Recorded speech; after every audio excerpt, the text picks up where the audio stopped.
I'm 2 months in. A few steps forward and a few steps back. Just going to go back through everything that I've written so far.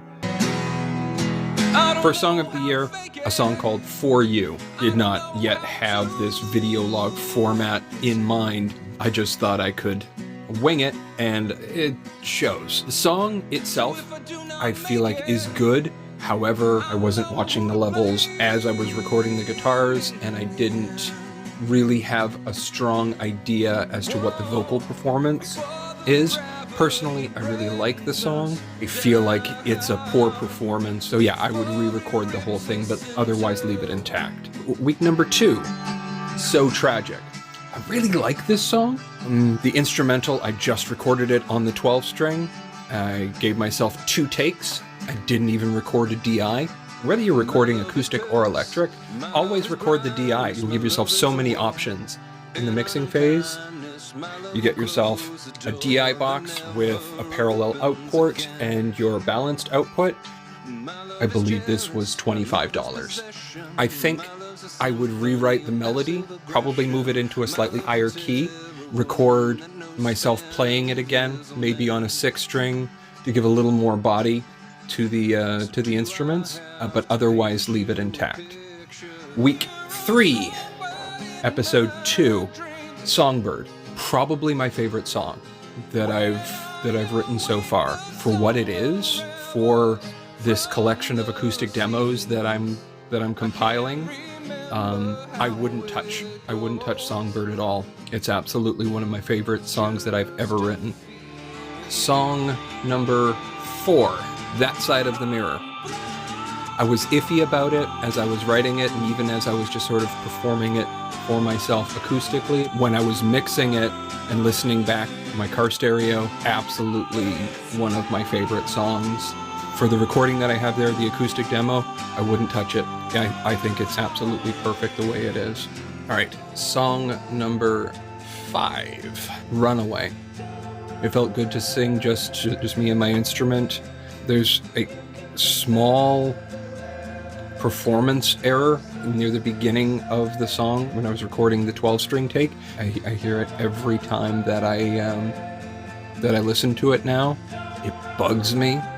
Just fix that one tiny error, but I would leave it exactly the way it is. Song number 6, Hello Stranger. It's all right, and there's a lot that I love about Hello Stranger, but I feel like it kind of exists in the shadow of Runaway. I feel like some of the vocals I recorded weren't my best performances. I don't really have the luxury of going back and re-recording things, really throw off kind of my time budget for putting this all together. But otherwise, Hello Stranger it's something of a They Might Be Giants song without the whimsy. I'd shorten up the song a little bit. I'd cut one of the repetitions. It's good, but it's not as compelling as a similar sounding song like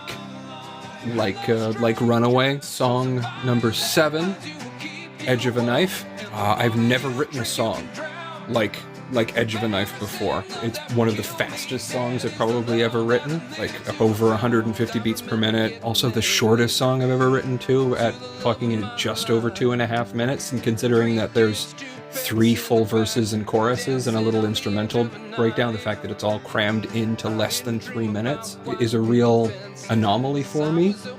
As far as the song itself, I love it to death. I would leave it exactly as it is.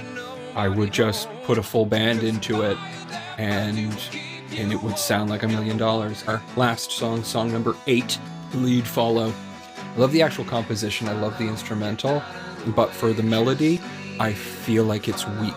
I feel like I like the lead follow bit. Verses are really half a verse, and it could really use some kind of a pre-chorus. It's just one of those things when you're writing songs on kind of a forced march, and it was just the best idea that I had at the time. That one is pretty substantial rewrite, to the point where you would listen to the newer version versus the old one and be like, this is 2/3 of an idea. And I feel like if I filled that in later on, I would have something a lot stronger. Songwriting is an art, and not everything you do is going to be your Sistine Chapel.